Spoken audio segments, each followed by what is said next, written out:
Welcome to our fifth and final video about the hybrid ecosystem. This video deals with the concept of change in a hybrid environment. We experience change constantly. We have done since the day that we were born. We're used to it, we expect it, we anticipate it. But that doesn't mean that we can't think about how we go about it. It doesn't mean that we can minimise its impact or underestimate its complexities. Hybrid working is not just about location, time, and technology. It fundamentally represents a change, not just for your organisation, but for your employees as well. The rest of this video is going to talk about the changes that you need to anticipate and how you might want to approach them. Adam Grant, organisational psychologist, in his book Think Again, addresses how we approach making decisions. When facing decisions around changing where we work, when we work, and how we work, what is the best approach to take? How do we know we are making the right decisions? Grant offers the suggestion that we fundamentally need to consider taking a different approach to the one that we normally adopt. He suggests thinking like a scientist. Being a good scientist means that you choose humility over pride, curiosity over conviction, and this manifests into certain key values, which we will explore one by one. Scientists are open to endless possibilities. In a business, you can unearth possibilities through feedback sessions and collaborative exploration. This fosters innovation, inclusivity, and trust. Scientists speak in the language of curiosity. Approach decisions with what if and I wonder. It opens up space for ideas and questions instead of certainty and right versus wrong.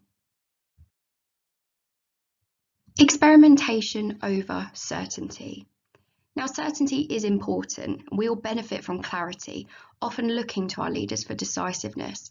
However, before that clarity can be valuable and the decision can be relied upon, a stage of exploration and experimentation can be powerful.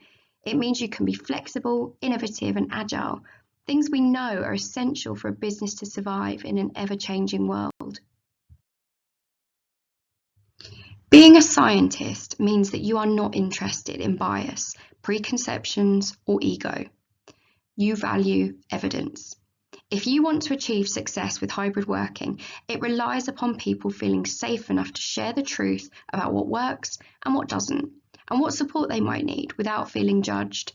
Scientists are also prepared to change their view based on new information.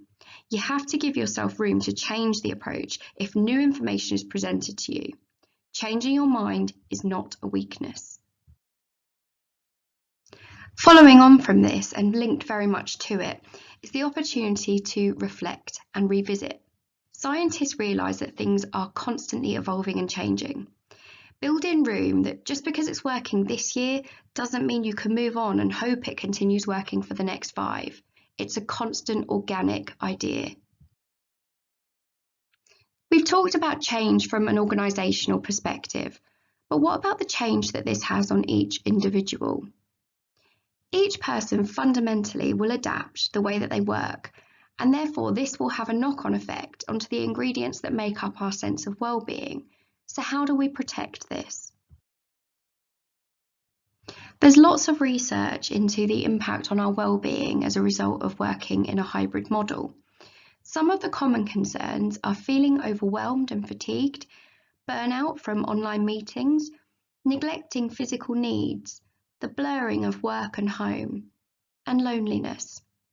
So how might we go about combating some of these? It's very easy to lose a sense of routine and schedule when you're working remotely from home. Try to stick to a schedule for the day, make it up yourself, and stick to it. In an office, you are much more likely to take a step away from your desk, have a chat with someone, go make a cup of coffee, go outside for a walk. At home, you are less likely to do this. So make sure that you build in breaks from your laptop or phone. Your body is not a machine. You need to make time for movement, hydration, lunch, Sleep. Set alarms on your phone if it helps. Don't be lulled into a false sense of productivity by sitting at your screen for hours on end. You will achieve more and feel better if you give your body what it is designed to flourish on: air, water, fuel, and rest.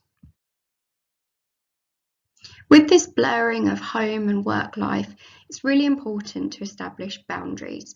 Your space and time are important and deserve to be considered. Unplugging is helped by having a dedicated space, structuring your day as we've already discussed. Remove emails perhaps from your phone, or at the very least mute notifications. Perhaps occasionally work from a different location, such as a local coffee shop. Set time in your calendar to do not disturb so that you can focus without interruption. Protecting your time means that others are likely to also adopt similar coping strategies. You should feel like you are working from home, not living at work.